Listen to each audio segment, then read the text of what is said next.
تو صحابہ کرام ہوں، اہل بیت اطہار ہوں، یہ دونوں کیٹیگریز ہمارے لیے ایکولی امپورٹنٹ ہیں بے شک. اپنے اپنے درجے پر. یہ ہستیاں، ان کو فالو کرنا، ان کو ایمولیٹ کرنا، کیونکہ ان کا تعلق سرکار دو عالم صلی اللہ علیہ وآلہ وسلم کے ساتھ ہے. تو اس بات کو ہم نے بار بار ایمفسائز کرنا ہے. میں اس کی ایک ایگزامپل کوئکلی دوں گا اور پھر ہم آج کے ٹاپک کے اوپر کوئکلی بات کریں گے. ہم جناب موسیٰ علیہ السلام کا ذکر کرنا نہیں چھوڑ سکتے اس لیے کہ وہ یہودی بھی ان کو مانتے ہیں. نہیں، یہودی مانے نہ مانے، it is none of our business. موسیٰ علیہ السلام ہمارے بھی نبی ہیں، ان پر ایمان ہمارے بھی ایمان کا حصہ ہے. جناب مسیح علیہ السلام کا ذکر کرنا اس لیے چھوڑ دیں کہ یار ایک اور گروہ ان کو غلط انٹرپریٹ کرتا ہے تو کیا چھوڑ دیں؟ نہیں، ہم مسیح علیہ السلام کو، عیسیٰ علیہ السلام کو، ان کا ذکر بھی کریں گے، انہیں فالو بھی کریں گے. وہی ان پر ایمان بھی ہمارے ایمان کا حصہ ہے. تو اسی طرح امام علی مقام، امام حسین علیہ السلام، نواسہ رسول، ان کا ذکر کرنا پوری امت کا شرف ہے، اور ان کی قربانی کو یاد کرنا یہ پوری امت کے لیے ضروری ہے.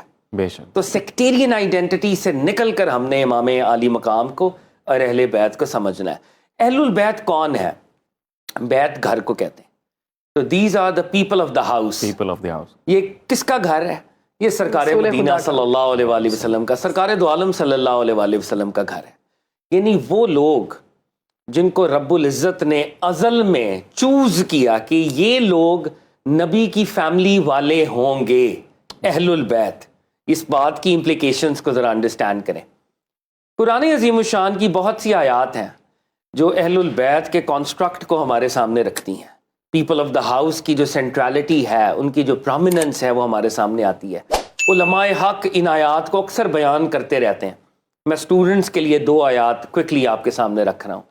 یہ آیت ہے سورہ احزاب کی، جو 33واں سورہ ہے، اس کی 33ویں آیت کا ٹکڑا ہے.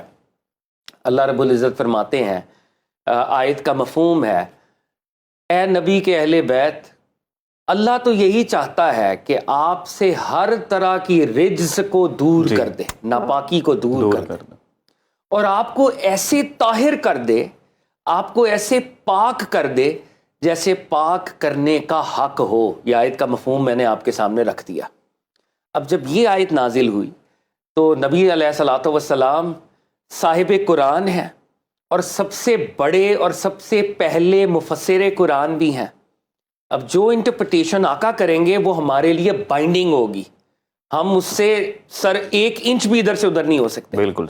تو بی بی عائشہ صدیقہ طیبہ طاہرہ رضی اللہ تعالیٰ عنہ روایت کرتی ہیں. بی بی ام سلمہ ام المومنین رضی اللہ تعالیٰ عنہ وہ بھی روایت کرتی ہیں. دونوں بیویوں نے روایت کیا. فرماتی ہیں بی بی عائشہ کا پہلے ورژن اگر دیکھیں کہ نبی صلی اللہ علیہ وآلہ وسلم میرے حجرے کے اندر موجود تھے. نبی صلی اللہ علیہ وسلم نے ایک منقش چادر پہنی ہوئی تھی جس کے اوپر کجاووں کے جیسے نشان ہوتے ہیں، وہ سیڈلز کے نشان، اس طرح کی ایک وہ چادر کے اوپر ڈیزائن تھا. آپ نے وہ چادر اوڑھی ہوئی تھی. امام حسن تشریف لائے، آپ نے چادر کے اندر ریپ کر لیا. امام حسین تشریف لائے، چادر میں ریپ کر لیا. حدیث کے ساتھ بی بی سیدہ کائنات آئیں، ان کو بھی ریپ کر لیا. حضرت علی المرتضیٰ آئے، انہیں بھی ریپ کر لیا. اور یوں آپ نے ان چاروں ہستیوں کو اپنی آغوش میں لے کے ان کو ریپ کر لیا اپنی چادر کے اندر. اور پھر اس آیت کی تلاوت فرمائی کہ اللہ تو یہی چاہتا ہے اہل بیت کہ آپ سے ہر طرح کی رجس کو دور کر دے اور طاہر کر دے. پروفٹ صلی اللہ علیہ وآلہ وسلم نے اس موقع کے اوپر دعا کی، الہ العالمین یہ ہے میرے اہل بیت، سبحان اللہ، یہ ہے میری فیملی، ان کو ویسے طاہر کر دے جیسے طاہر کرنے کا تیرا ارادہ ہے. یہی معاملہ جو ہے حضرت ام المومنین بی بی ام سلمہ کے کاشانے کے اندر بھی ہوا. بی بی ام سلمہ فرماتی ہیں اسی طرح نبی صلی اللہ علیہ وآلہ وسلم نے چاروں ہستیوں کو اپنی چادر کے اندر ریپ کر کے رکھا اور یہی دعا پڑھی. اور بی بی ام سلمہ، ایک ہیومن بات ہے نا، جب نبی صلی اللہ علیہ وسلم دعا کر رہے ہیں اور وہ سارا معاملہ، اور اس کے تو ان کا بھی دل کیا. انہوں نے بھی نبی صلی اللہ علیہ وسلم سے پوچھا، عرض کی یا رسول اللہ کیا میں بھی اس چادر کے اندر داخل ہو سکتی، یعنی مجھے بھی اعزاز؟ تو آقا علیہ الصلوۃ والسلام نے فرمایا آپ خیر پر ہیں، یعنی آپ کا درجہ اپنے درجے پہ وہ بھی بلند ہے، مگر یہ جو دعا ہے، یہ جو ابھی کا معاملہ ہے، وہ آف کورس ان 4 ہستیوں کے ساتھ. تو نبی صلی اللہ علیہ وآلہ وسلم پلس دیز 4 انڈیویجولز، ان کو اس لیے اصطلاحاً ہم نے کہا پنجتن پاک، دا پیوریفائڈ 5، دا بلیسڈ 5. تو یہ ہمارے جتنے معتبر محدثین ہیں، صحیح مسلم میں روایت ہے، سنن ترمذی میں روایت ہے، اور آف کورس قرآن کی سورہ احزاب کی آیت موجود ہے اور اس کی تفاسیر موجود ہے۔ دوسرا امپورٹنٹ واقعہ جس کا اشارہ قرآن کے اندر موجود ہے، بہت بڑا واقعہ، یہ واقعہ مدینے کا ہے، مدینہ منورہ۔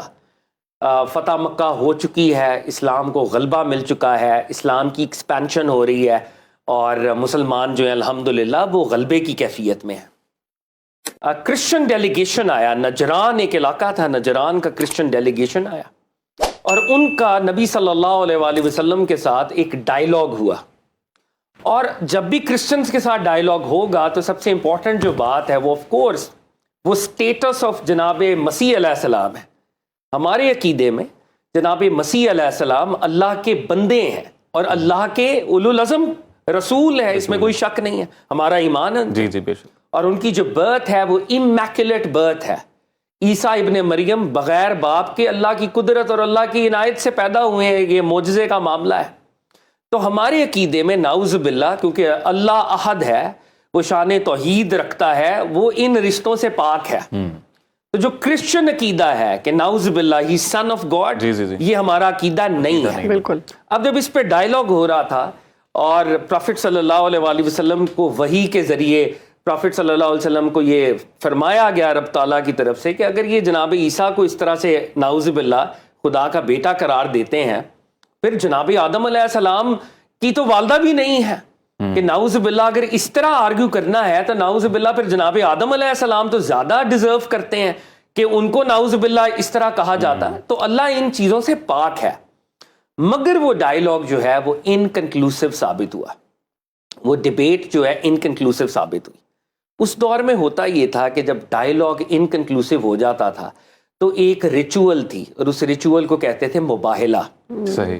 دونوں پارٹیز کے جب آرگومنٹس ختم ہوتے تھے تو پھر دونوں پارٹیز جو ہیں خدا کی بارگاہ میں دعا کرتی تھی، ٹھیک، اور جو سچا ہوتا تھا وہ بچ جاتا تھا، جو جھوٹا ہوتا تھا خدا کی لعنت اور خدا کا عذاب اس پر نازل ہوتا تھا۔ بے شک۔ اسی ٹائم پہ یہ ہوتا تھا، اس وقت کوئی عذاب کی کیفیت یا خدا کا کوئی سائن، وہ کچھ بھی ہو سکتا تھا، وہ نازل ہو جاتا تھا۔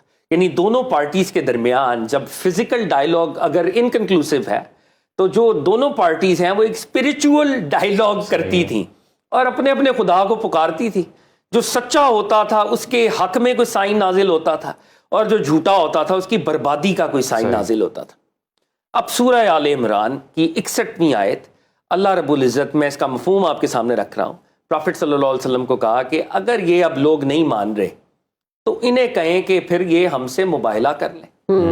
اور مباہلہ اب کیسے ہوگا؟ اللہ رب العزت خود فرما رہے ہیں، ان کو کہہ دیں یہ اپنے بیٹے لے آئیں، ہم اپنے بیٹے لے آتے ہیں، یہ اپنی خواتین لے آئیں، ہم اپنی خواتین لے آتے ہیں، پلورل خواتین، اور یہ اپنی جانیں لے آئیں، نفوس، ہم اپنی جانیں، اپنے نفس لے آتے ہیں، اور پھر اللہ کی بارگاہ میں ہم دونوں پکارتے ہیں، اور پھر جھوٹوں پر اللہ کی لعنت ہوگی، جھوٹوں پہ اللہ کی خدا کی لعنت نازل ہوگی۔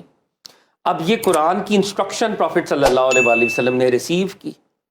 اب بظاہر نبی صلی اللہ علیہ وآلہ وسلم کے جو بیٹے ہیں وہ تو انتقال کر گئے ہیں، جناب قاسم، جناب عبداللہ، جناب ابراہیم، وہ تو اس دنیا میں نہیں ہے، لیکن اللہ کہہ رہے ہیں کہ آپ اپنے بیٹوں کو لے آئیں۔ تو نبی صلی اللہ علیہ وآلہ وسلم ول چوز، وہ کسی کو اپنا بیٹا بنا کے لے کے جائیں گے نا۔ خواتین وہاں پہ بہت سی بلیسڈ صحابیات، امہات المومنین، ہمارے ماں باپ ان پر قربان، وہ آنریبل خواتین موجود ہیں، اور تم آپ اپنی جانیں لے آئیں۔ تو اب نبی صلی اللہ علیہ وسلم کن سے محبت کرتے ہیں کہ وہ جو ان کی جانوں کی جگہ پہ ہیں؟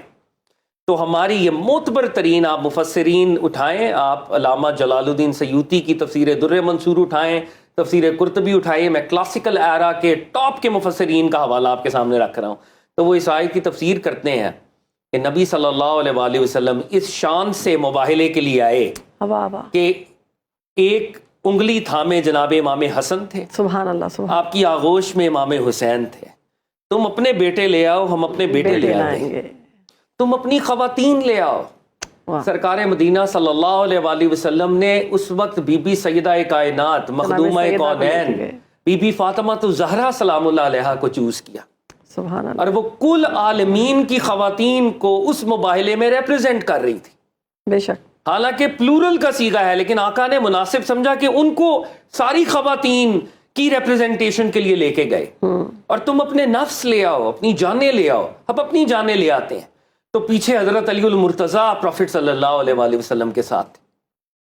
تفسیر در منصور کی یہ روایت ہے کہ وہ جو کرسچنز تھے، واہ واہ، انہوں نے جب یہ 5 روشن ہستیوں کو دیکھا سبحان تو ان اللہ. کا جو اسپرچول لیڈر تھا، جو ان کا پادری تھا، اس نے کانورزیشن کی اور اس نے کہا کہ میں ایسے چہرے دیکھ رہا ہوں، اگر انہوں نے ہمارے خلاف دعائے ضرر کر دی آہا، تو قیامت تک کرسچینٹی اپروٹ ہو جائے گی. میں مسیحیوں تم سے یہ درخواست کرتا ہوں کہ مباہلے کے خیال کو ترک کر دو. ہم ان ہستیوں سے مباہلہ نہیں کریں گے. وہ مسیحی تھے، they were not Muslims, but they had the معرفہ of اہل البیت، کہ یہ اہل البیت کون ہے. واہ واہ. تو یہ قرآن کی 2 میں نے آپ کے سامنے، کیونکہ وقت ہمارے پاس قلیل ہوتا ہے، قرآن کی 2 آیات معتبر تفاسیر اور احادیث ان کو بیک کرتی ہیں، وہ ہمیں بتا رہی ہیں کہ یہ ہیں اہل البیت.